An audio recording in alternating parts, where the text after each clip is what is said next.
নমস্কার, সকলকে প্রণাম জানিয়ে আজকের যে কবিতাটি পাঠ করব, কবিতার নাম শুকনো পটে। কলমে সুবল চন্দ্র দাস, কণ্ঠে মল্লিকা দোলই।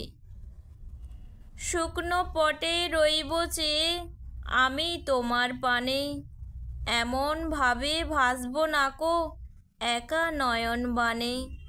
চাইব নাকো কিছুই আর, গাঁথব নাকো কথার হার, ঘুঁচবে মোর হৃদয় ভার ভেসে প্রেমের টানে।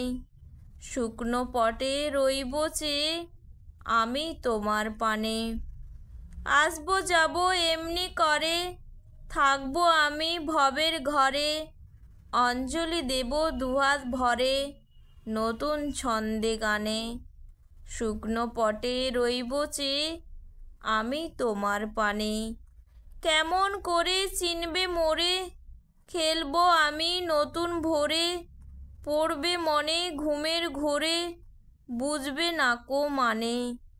শুকনো পটে রইব চেয়ে আমি তোমার পানে। নমস্কার।